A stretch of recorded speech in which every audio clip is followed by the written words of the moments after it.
안녕하세요. 핫딸입니다. 기도하고 함께 마가복음 13장부터 읽겠습니다. 참 좋으신 아버지, 부족하고 연약합니다. 하지만 주님 붙들어 주셔서 말씀 앞에 세워주시니 감사합니다.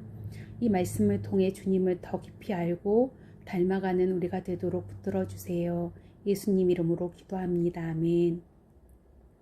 마가복음 13장 사이비 종말론자들. 예수께서 성전에 떠나시는데 제자 가운데 한 사람이 말했다. 선생님, 저 석조물과 건물들을 보십시오. 예수께서 말씀하셨다. 내가 이 웅장한 건축물에 감동하느냐? 저 건물의 돌 하나하나가 결국 잔해더미가 되고 말 것이다. 이후에 예수께서 성전이 한눈에 내려다 보이는 올리브 산에 앉으셨을 때에 베드로와 야고보와 요한과 안드레가 그분께 따로 다가와 물었다. 말씀해 주십시오. 그런 일이 언제 일어나겠습니까? 때가 막바지에 이를 때 우리에게 어떤 징조가 있겠습니까? 예수께서 입을 여셨다. 사이비 종말론자들을 조심하여라. 많은 지도자들이 정체를 숨기고 나타나서 내가 그다 라고 주장할 것이다. 그들이 많은 사람들을 현혹할 것이다. 전쟁 소식을 듣거나 전쟁이 일어나리라는 소문을 듣거든 당황하지 말고 침착하여라. 그것은 역사에 늘 반복되는 일일 뿐 아직 종말의 징조는 아니다. 나라와 나라가 싸우고 통치자와 통치자가 싸우는 일이 계속될 것이다. 곳곳마다 지진이 있을 것이다. 기근도 있을 것이다. 그러나 이것은 앞으로 닥칠 일에 비하면 아무것도 아니다. 또 조심하여라. 사람들이 너희를 법정으로 끌고 갈 것이다. 세상이 살벌해져서 내 이름을 전한다는 이유로 모두가 너희를 물고 뜯을 것이다. 너희는 진리의 파수병으로 그 자리에 있는 것이다. 메시지가 온 세상에 두루 전파되어야 한다. 그들이 너희를 배반하여 법정으로 데려오거든 너희는 무슨 말을 할지 염려하지 마라. 그때가 오거든 너희 심중에 있는 것을 말하여라. 성령께서 너희 안에서 너희를 통해 친히 증거하실 것이다.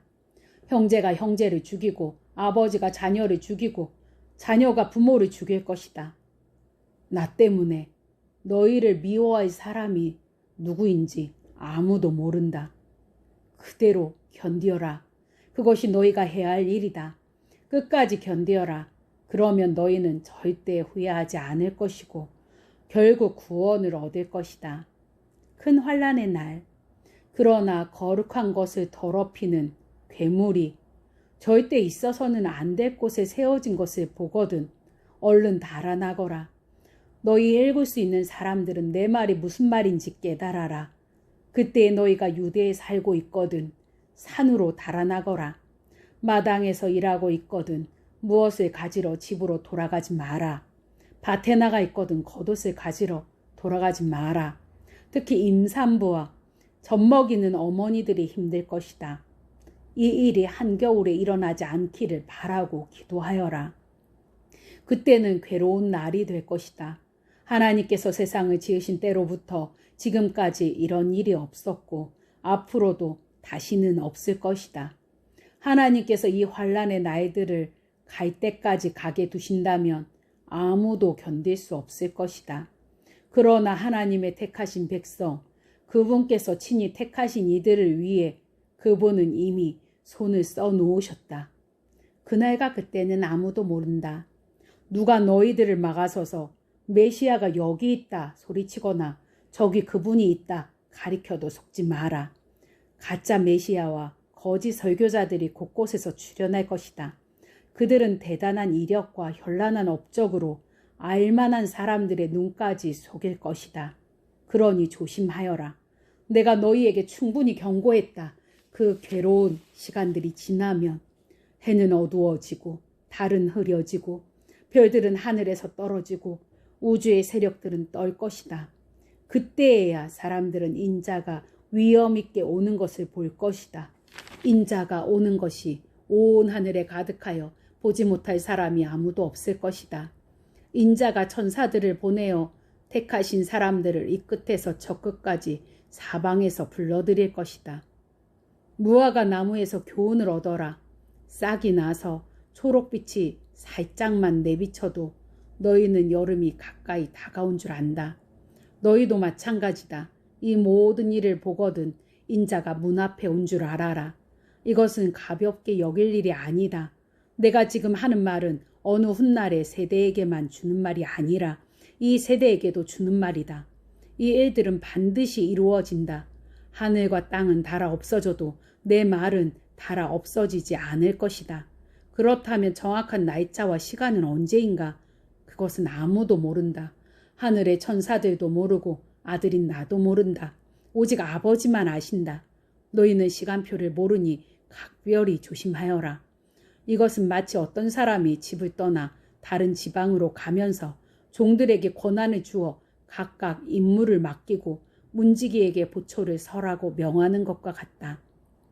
그러니 깨어서 너희 자리를 지켜라. 집주인이 언제 돌아올지, 저녁일지 한밤중일지 새벽일지 아침일지 너희는 모른다. 그가 예고 없이 나타날 때에 너희가 근무 중에 잠자는 일이 없게 하여라. 내가 너희에게 말하고 또 모든 사람에게 말한다. 너희 자리를 지켜라. 깨어 있어라. 14장 값비싼 향료를 부은 여인. 여드레 동안의 유월절과 무교절이 시작되기 이틀 전이었다. 대제사장과 종교학자들은 예수를 몰래 잡아 죽일 방도를 찾고 있었다. 그들은 괜히 군중의 소요가 일어나는 것은 싫다 고 말하면서 유월절 기간에는 그 일을 하지 않기로 뜻을 모았다. 예수께서 나병 환자 시몬의 손님으로 베다니에 계셨다. 예수께서 저녁을 들고 있는데 어떤 여자가 아주 값비싼 향유 한 병을 가지고 다가왔다. 여자는 병을 따서 향유를 그분의 머리에 부었다. 몇몇 손님들이 발끈해서 자기들끼리 말했다. 저렇게 한심한 일을 하다니 완전히 낭비다. 이 향유를 1년치 임금보다 더 많이 받고 팔아서 가난한 사람들에게 줄 수도 있었을 텐데. 그들은 화가 치밀어서 당장이라도 여자에게 분통을 터뜨릴 태세였다. 그러나 예수께서 말씀하셨다. 가만두어라. 너희는 어째서 이 여자를 괴롭게 하느냐. 이 여자는 지금 나한테 말할 수 없이 소중한 일을 한 것이다. 가난한 사람들은 평생 동안 너희와 함께 있을 것이다. 너희는 언제라도 마음 내키면 그들에게 뭔가 해줄 수 있다. 그러나 내게는 그렇지 않다. 이 여자는 기회 있을 때에 자기가 할 수 있는 일을 한 것이다. 내 몸에 미리 기름을 부어 내 장례를 준비한 것이다. 내가 분명히 말한다. 온 세상에 메시지가 전파되는 곳마다 지금 이 여자가 한 일도 알려져 징송받을 것이다. 12제자 가운데 하나인 가룟 유다가 예수를 배반할 작정으로 대제사장 무리에게 갔다. 그들은 자기들의 귀를 의심했고 그에게 두둑한 보상을 약속했다. 그때부터 유다는 예수를 넘겨줄 적당한 기회를 노렸다. 인자를 배반할 자. 무교절 첫날 곧 유월절 희생을 준비하는 날에 제자들이 예수께 물었다. 우리가 어디로 가서 주님이 드실 유월절 식사를 준비하면 좋겠습니까? 예수께서 제자 두 사람에게 지시하셨다. 시내로 들어가거라. 그러면 물 한 동이를 지고 가는 사람을 만날 것이다. 그를 따라가거라. 그가 어느 집으로 들어가든지 그 집 주인에게 선생님께서 제자들과 함께 유월절 식사를 할 방이 어디 있느냐고 물어보십니다. 하고 말하여라. 그가 너희에게 이미 청소를 마친 넓은 다락방을 보여줄 것이다. 거기서 우리를 위해 식사를 준비하여라. 제자들이 떠나 시내에 가보니 모든 것이 예수께서 말씀하신 그대로였다. 그들은 유월절 식사를 준비했다. 해가 진 후에 예수께서 12제자를 데리고 오셨다. 그들이 식탁에 앉아 저녁을 먹고 있는데 예수께서 말씀하셨다. 괴롭지만 너희에게 중요한 말을 해야겠다. 지금 나와 함께 먹고 있는 너희 가운데 한 사람이 음모를 꾸미는 세력에게 나를 넘겨줄 것이다. 그들이 소스라치게 놀라서 한 사람씩 돌아가며 묻기 시작했다. 저는 아니겠죠? 예수께서 말씀하셨다. 12명 가운데 한 사람, 곧 나와 같은 그릇에서 함께 먹는 사람이 그다. 인자가 배반당하는 것이 성경에 기록되어 있으니 이것이 전혀 뜻밖의 일은 아니다. 그러나 인자를 배반하여 넘겨줄 그 사람은 이 일을 하느니 차라리 태어나지 않았으면 좋았을 것이다. 이것은 내 몸과 내 피다. 식사 중에 예수께서 빵을 들어 축복하시고 떼어서 그들에게 주시며 말씀하셨다.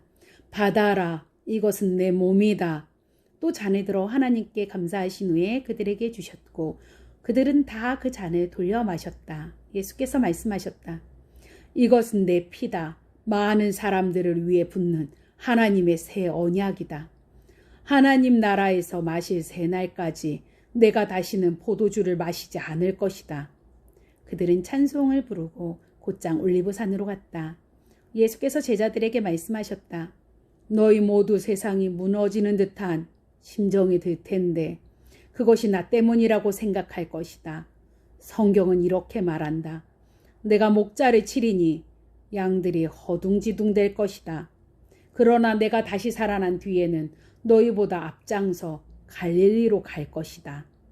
베드로가 불쑥 말했다. 모든 것이 무너지고 모두가 주님을 부끄러워하더라도 저는 그러지 않겠습니다. 예수께서 말씀하셨다. 너무 자신하지 마라. 오늘 바로 이 밤 수탉이 2번 울기 전에 내가 나를 3번 부인할 것이다. 베드로가 거세게 반발했다. 주님과 함께 죽는 한이 있더라도 절대로 주님을 부인하지 않겠습니다. 다른 제자들도 모두 똑같이 말했다. 겟세마네에서 기도하시다. 그들이 겟세마네라는 곳에 이르렀다. 예수께서 제자들에게 말씀하셨다. 내가 기도하는 동안에 너희는 여기 앉아 있어라. 예수께서 베드로와 야고보와 요한을 데리고 가셨다. 예수께서 두려움과 깊은 근심에 빠지셨다. 예수께서 그들에게 말씀하셨다. 지금 나는 괴로워 죽을 것 같다. 여기서 나와 함께 깨어 있어라. 예수께서 조금 더 나아가 땅에 엎드리셔서 피할 길을 위해 기도하셨다. 아빠 아버지, 아버지께서는 나를 여기서 벗어나게 하실 수 있습니다.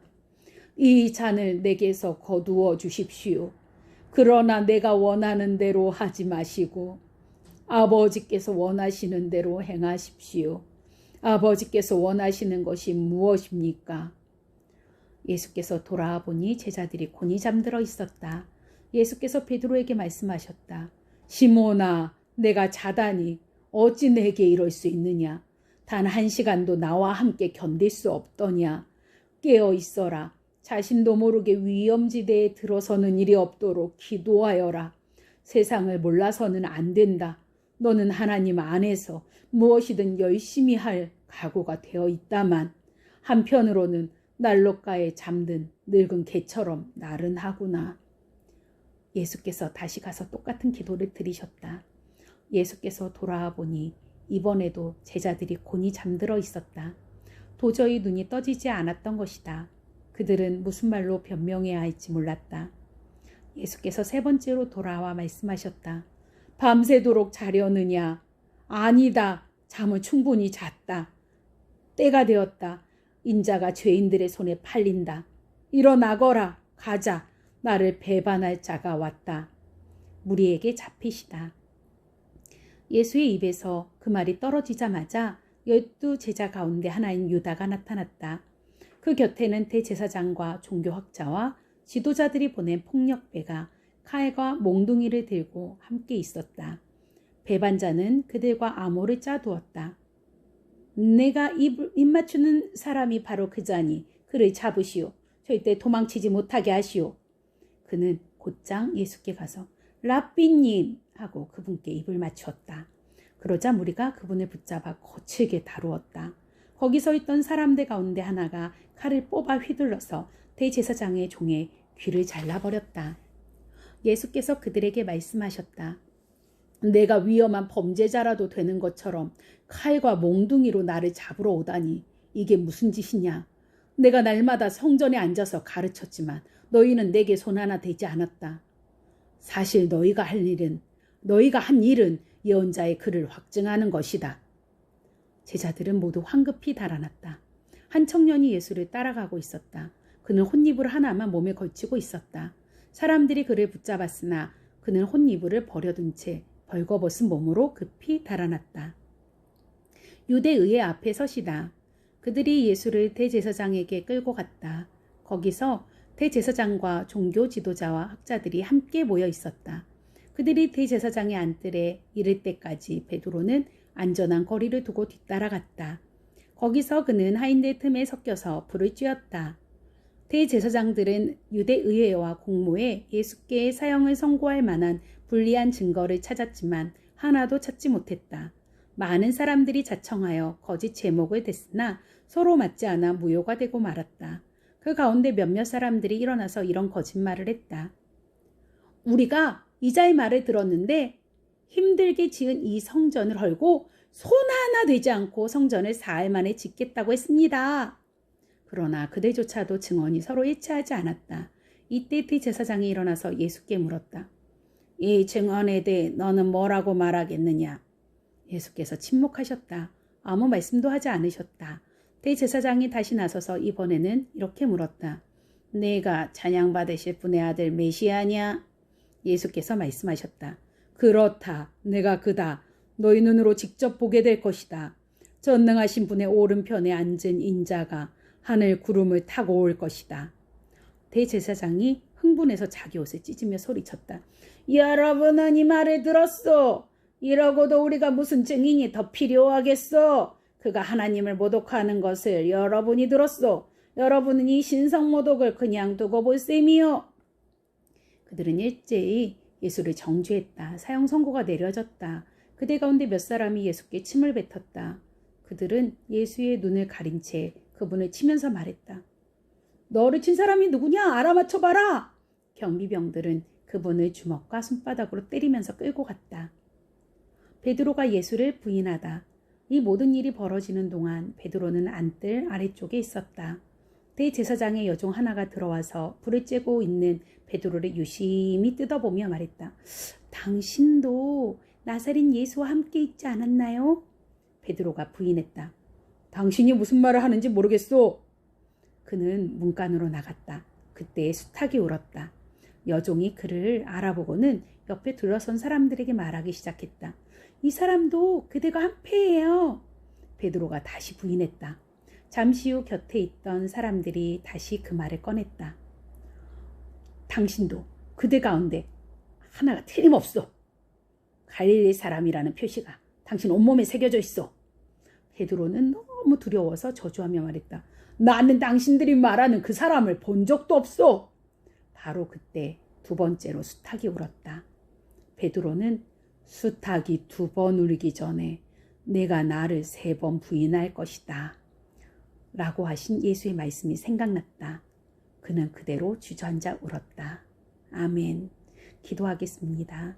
하나님, 아버지, 온 인류를 구원하기 위해 십자가의 길을 걸어가시는 주님을 봅니다. 때로 주님을 배반하는 저희들, 그리고 깨어있지 못하고 쿨쿨 잠을 자는 저희들, 주여 아버지, 이제는 더욱더 깨어 기도하며 죽어가는 영혼을 살리는 우리들이 되도록 붙들어 주세요. 예수님 이름으로 기도합니다. 아멘. 핫달이었습니다. 감사합니다. 또 만나요.